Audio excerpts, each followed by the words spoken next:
My husband served me divorce papers at our son's wedding, but he had no idea I'd been preparing my revenge for months. My name is Elise Monroe. I'm 56 years old, and last Saturday, my husband made the biggest mistake of his life. We were at the edge of a vineyard in Napa Valley, the kind you see in bridal magazines. Warm lights tangled in olive trees, ivory drapes fluttering in the breeze, the smell of lavender and candle wax hanging in the air. The reception was in full swing. A string quartet played something elegant, and our guests, all 150 of them, were sipping champagne, laughing, toasting the newlyweds. It was the happiest day of my son's life, and the moment my husband chose to destroy our marriage. Matthew pulled me aside just after the father-son dance. He still wore his tux jacket, something he typically discarded before dessert. His smile was strained, and I could see the tightness in his jaw. I assumed he was going to complain about the wine, or maybe tell me how he didn't like the DJ's music selection. Instead, he handed me a manila envelope. "Elise," he said, his voice barely audible over the music. "I didn't want to ruin tonight, but I need to move forward. With Claire." My breath caught, but only for a second. Claire. My assistant, 32 years old, fresh out of grad school when I hired her 5 years ago. She had a quiet charm and a desperate need to be liked. I had mentored her, given her a raise when she was struggling, even helped her through a breakup over lattes in my office. And she was the woman my husband had chosen to leave me for. I looked down at the envelope and then back at Matthew. His hand was still outstretched, like he expected me to collapse, to slap him, to cry. Anything. Instead, I took the envelope, slipped it into my clutch, and said, "Thank you for the confirmation." He blinked, thrown off. "What do you mean?" I adjusted my shawl and smiled softly. "This makes things easier." Then I turned and walked away. The dance floor blurred past me as I moved, heels clicking on the stone path. I didn't rush. I didn't shake. I walked with the poise of a woman who had just decided not to waste a single tear on a man who wasn't worth one. People turned to look as I passed. I saw their confusion, the sideways glances. Claire stood near the champagne table, trying not to meet my eyes. Her dress was red, bold, inappropriate, and deliberate. She clutched a glass too tightly. When our eyes met, I didn't look away.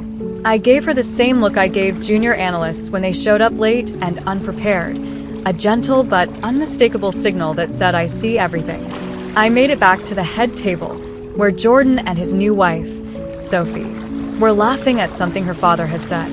The sight of my son, so happy, so in love, grounded me. "Elise?" Sophie's mother asked, touching my arm. "Everything all right?" I nodded and raised my glass. Just perfect. The next hour was a blur. Toasts, cake, first dances. I let Matthew's betrayal sit in my stomach like a swallowed stone, but I refused to let it surface. Not tonight. Not during Jordan's wedding. If Matthew wanted a scene, he wasn't getting one. I knew him too well. He expected rage, meltdowns, something dramatic he could use to justify what he'd done. But I wasn't giving him an out. I'd spent 30 years building this life, and if it was going to fall apart, it was going to do so on my terms. When the photographer called for family portraits, Matthew was nowhere to be seen. I stepped in alone and posed with Jordan and Sophie under a canopy of fairy lights. My smile was real, even if my heart felt fractured. It wasn't sadness. It was clarity. For the first time in years, I could see exactly what needed to be done.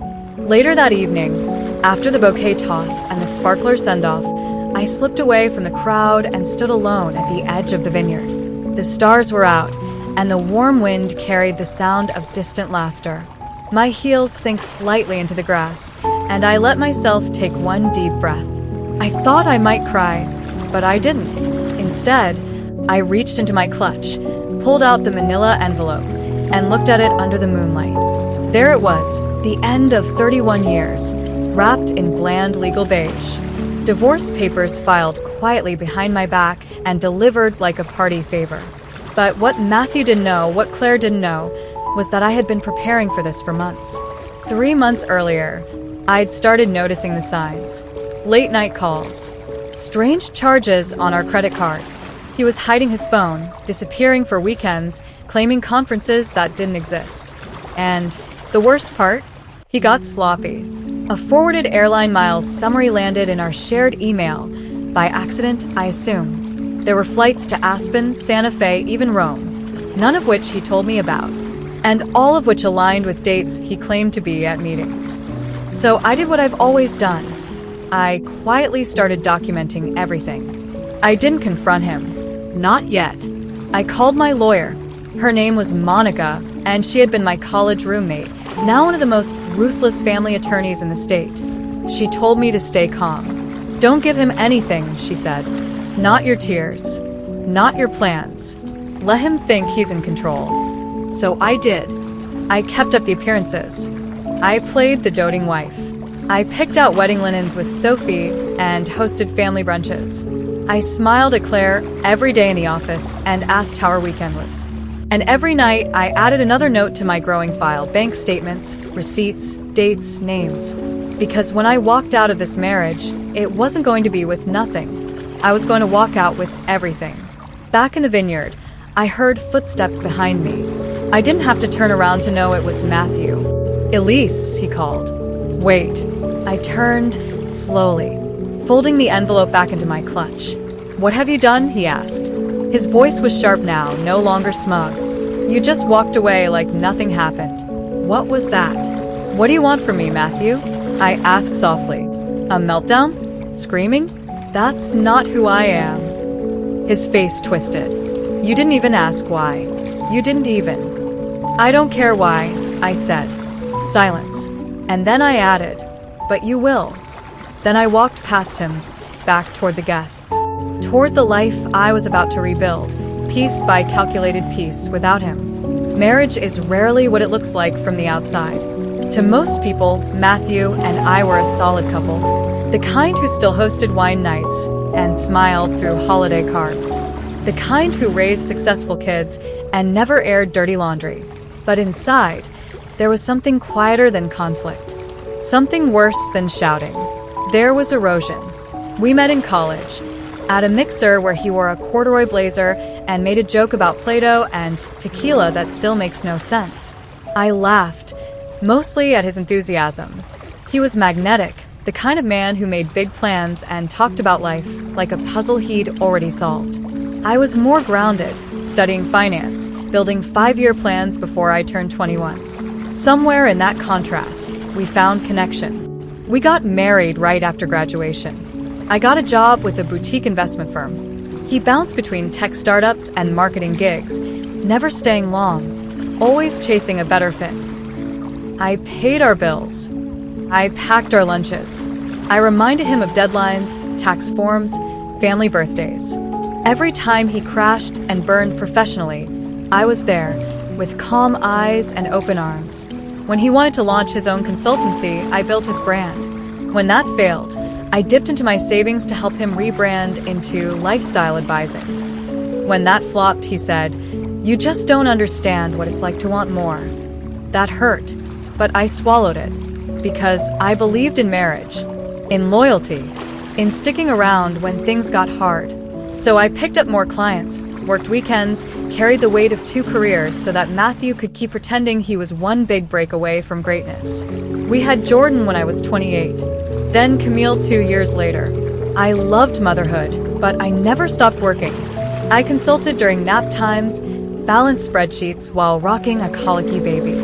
I made it work. And when Matthew missed Camille's first recital because of a networking opportunity, I didn't scream. I sent him a video clip and a kind reminder that the next one was in May. Our life was full of beautiful photos and carefully staged moments. The kind you post online and caption with something like, "Grateful for every step of this journey." But the truth? I was exhausted. Not from the work, from the pretending. Matthew was always searching. For himself, for recognition, for something bigger. And no matter how much I gave, I was never enough to quiet that hunger. Still, I stayed, because I had invested everything, not just financially, but emotionally, spiritually, generationally. I didn't want to be the woman who left. I wanted to be the woman who endured. So I kept showing up. For the kids. For the marriage. For the illusion. Things changed when I turned 50. It was a slow shift at first. I started saying no to the impossible. I began reallocating savings, diversifying our portfolio, building a cushion under my name. I updated my certifications, restructured my client base, took on a few women-led businesses that reminded me what ambition looked like when it wasn't being drained by someone else's ego. That was the same year Claire was hired. I didn't know it then, but that hire would eventually blow everything up. She was bright, soft-spoken, eager. I mentored her. She asked good questions, stayed late, and soaked up everything I taught her. She also took a keen interest in Matthew's consulting projects, volunteering to help with budgeting, branding, whatever he needed. At first, I thought she was just trying to impress me. But somewhere between just helping Matthew set up a newsletter and going to a retreat with him to meet potential clients, it became clear that she wasn't there for me anymore. And maybe, just maybe, she never was. Still, I didn't act. Not yet. Because I wasn't going to throw away 31 years without a plan. I wasn't going to unravel our life over suspicions. I needed certainty. What I didn't realize was that Matthew was counting on that hesitation. He thought I'd be too loyal, too proud, too dignified to dig deeper. But what he didn't understand, what Claire never understood, is that the quiet woman they overlooked, she was taking notes, preparing her exit. Not emotionally, financially, strategically, legally. By the time our son's wedding arrived, I wasn't holding on anymore. I was already letting go, piece by piece, document by document, password by password. Matthew thought handing me those divorce papers was his grand reveal, his moment of control. But he was 2 months too late. Because the woman standing at the edge of that vineyard, clutching that envelope and smiling calmly, was not the same woman he married. She was something entirely new, and she was about to take everything back.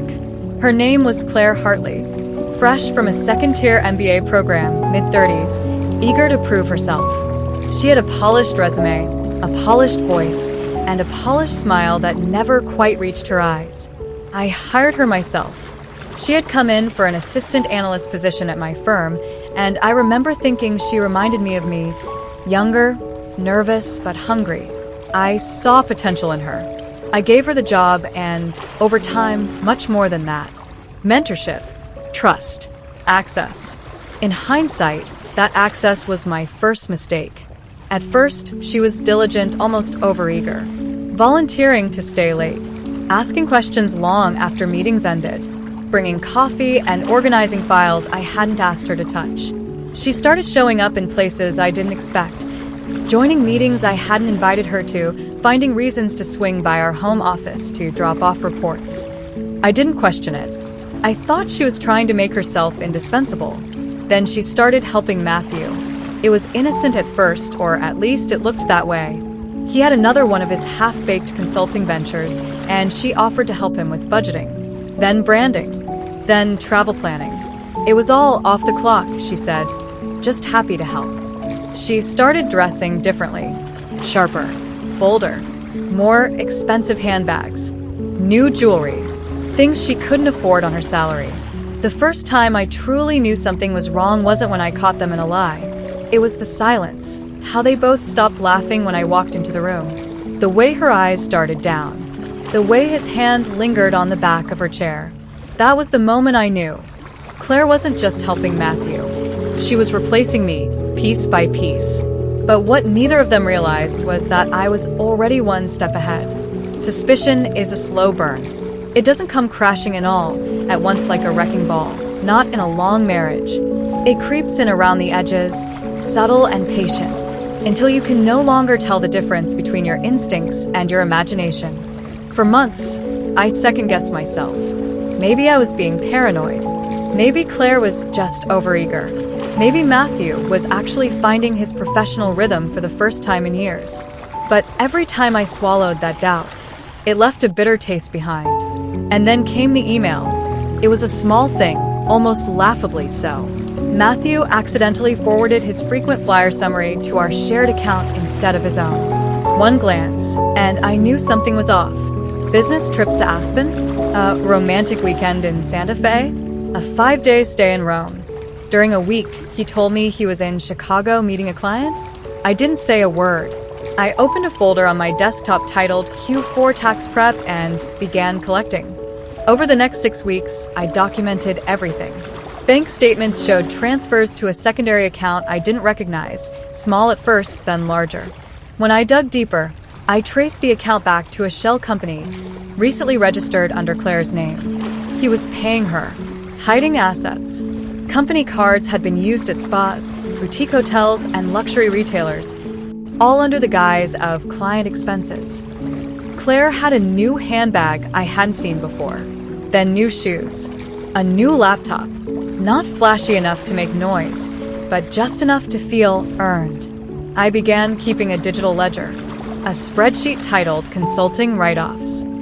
Each row meticulously labeled dates, vendors, flagged charges, receipts I discreetly pulled from the office trash. Claire's calendar became another puzzle piece. I had access to her work schedule, and I began comparing it to Matthew's. The overlaps were frequent, and the travel coordination she'd claimed looked far more personal in pattern. It wasn't long before I noticed a disturbing trend. Matthew had been moving money out of our joint investment accounts without notifying me, likely thinking I wouldn't notice until it was too late. But I've always been the one who balanced the books. My eyes caught changes like radar. I didn't confront him. I didn't storm into the room, throw accusations, or demand answers. Instead, I picked up the phone and called Monica. Monica and I had known each other since college. She was sharp, relentless, and currently one of the most respected family law attorneys in the state. I trusted her completely, not just with my legal future, but with my dignity. "You don't ask questions," she told me, voice cool and controlled. "You gather facts, quietly, deliberately. If he's already preparing to leave, don't give him a reason to think you're preparing, too." So I smiled through dinner. I continued planning Jordan's wedding with Sophie.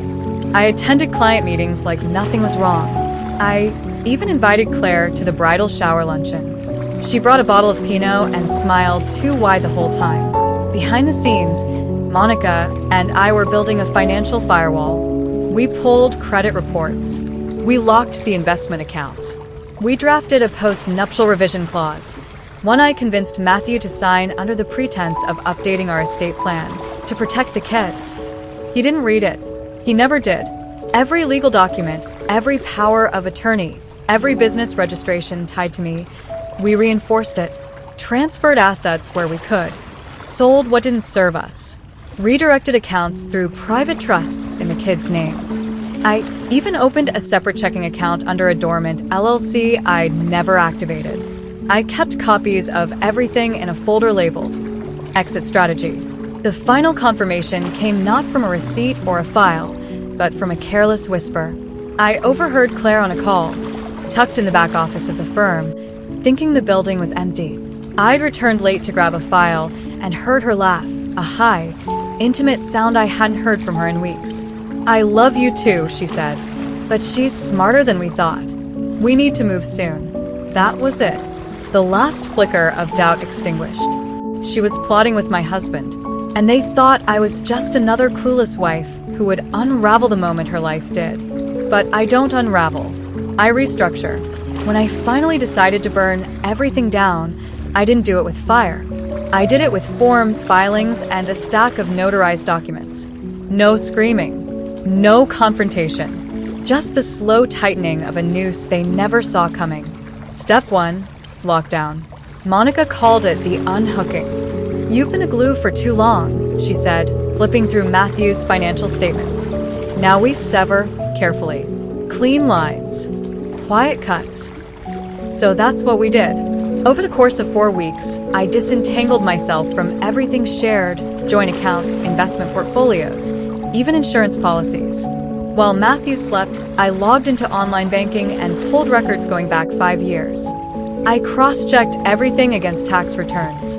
I found $87,000 in consulting reimbursements that had no official paperwork, money that had quietly vanished from our family finances. Claire was being funded by our savings. The same account I used to pay for our daughter Camille's therapy.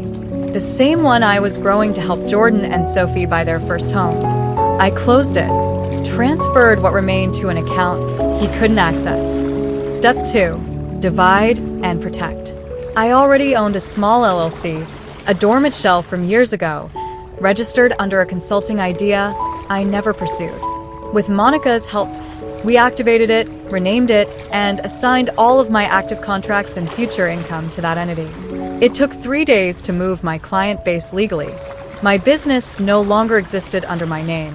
On paper, I became an employee of a company I fully controlled, and Matthew, as my husband, had no legal right to it in a divorce.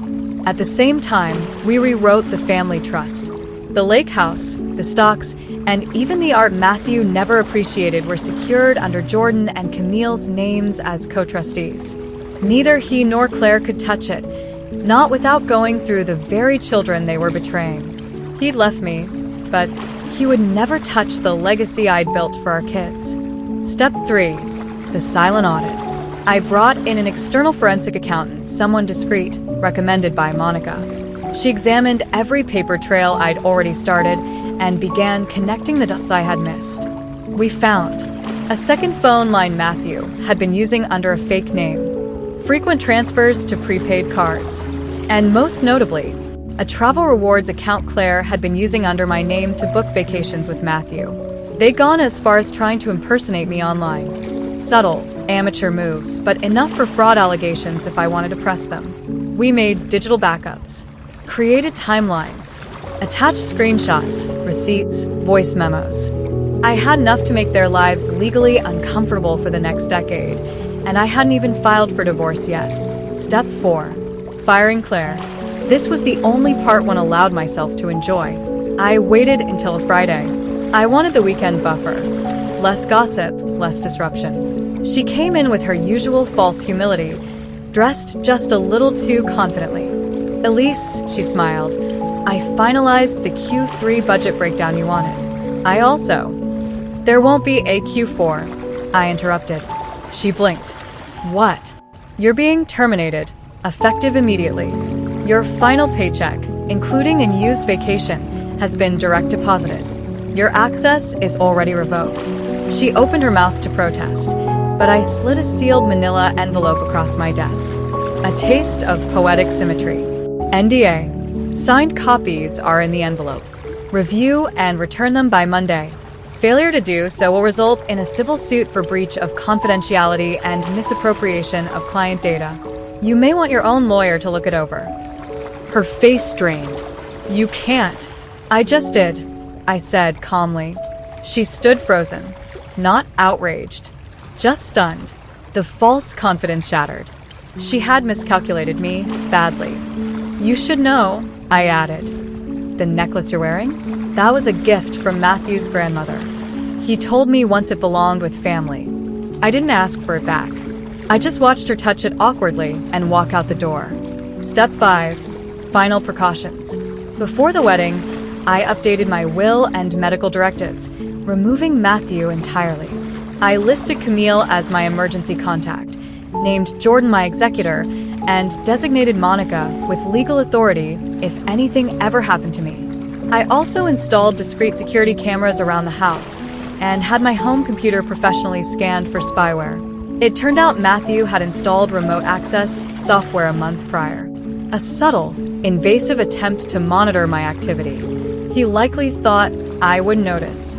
But I wasn't the same woman who overlooked late nights and mysterious texts anymore. I removed the software, logged the incident, sent the report to Monica. No confrontation, just another quiet line in the case file. Final step, the message. 2 days before Jordan's wedding, I had Monica draft a simple letter to Matthew. Not a legal notice, just a warning shot. It read, "Matthew, I am aware of your ongoing relationship with Miss Hartley and the financial misappropriations connected to her. I have taken steps to protect myself and our children. This wedding is about our son. There will be no scene, no conflict. After the ceremony, you are free to proceed however you choose. Just know that I am already 10 steps ahead. Elise." He never responded. I don't know if he was embarrassed or simply terrified, but he still showed up to the wedding and handed me divorce papers like he was the one pulling strings. He had no idea he was walking into a room I had already rigged to collapse behind him. There's a strange kind of silence that comes after betrayal. Not peace, but the quiet hum of detachment. A severing. I didn't cry after Matthew handed me those divorce papers.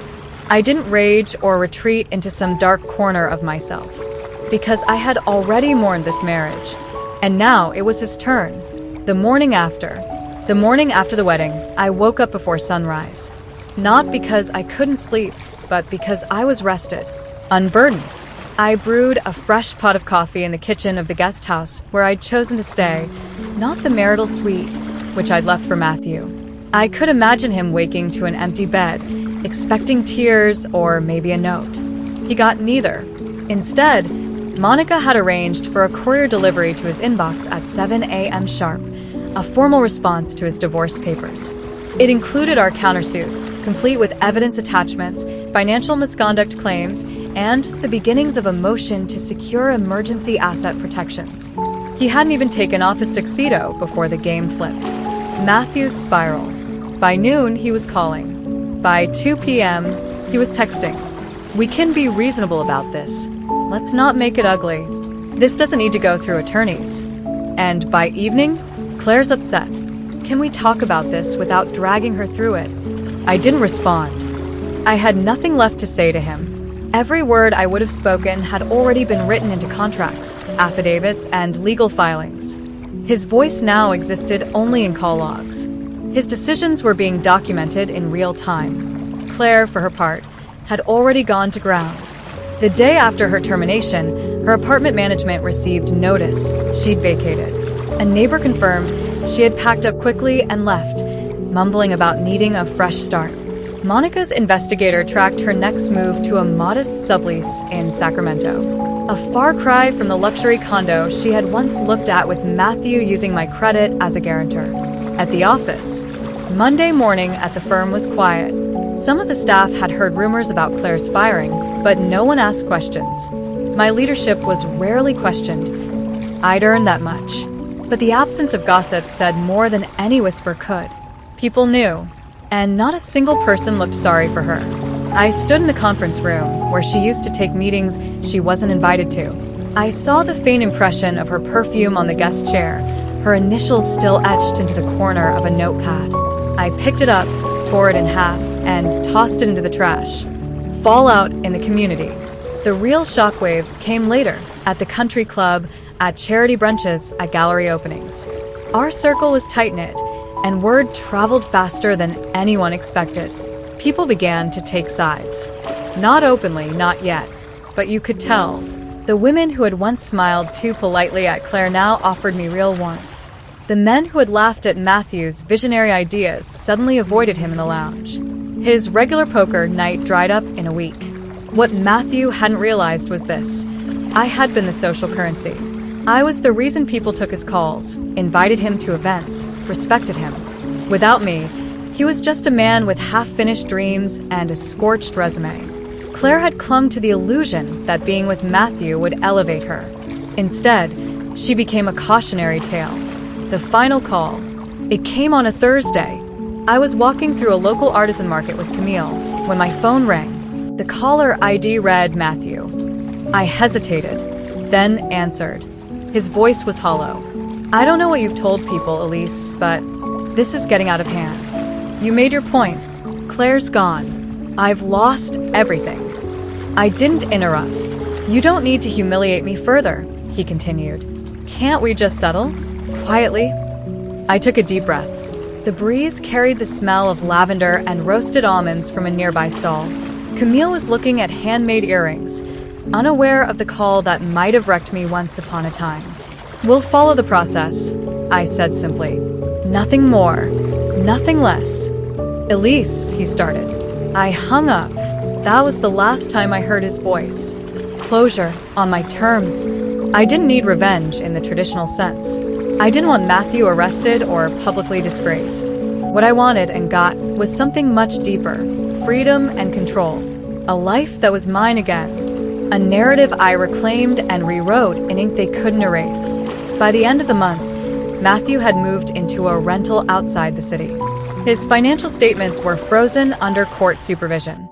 The consultancy he once bragged about folded after losing its only client, Claire. And me? I went to Italy. Italy was warm and wild. I drank wine in Florence, wandered through sunlit markets in Siena, and stood beneath the vaulted ceilings of cathedrals older than every mistake I had ever forgiven. I didn't think about Matthew. Not once. When I returned, I didn't go back to my old life. I built a new one. I launched a financial consultancy for women in transition. Divorcees, widows, founders shedding toxic partnerships. I called it Phoenix Strategies. I became the woman I wish I'd had at my side years ago. People ask me if I ever miss him. I don't. I miss who I thought he was. But now? I don't live in anyone else's shadow. Matthew handed me divorce papers thinking he was ending my story. He didn't realize he was just freeing me to write a better one.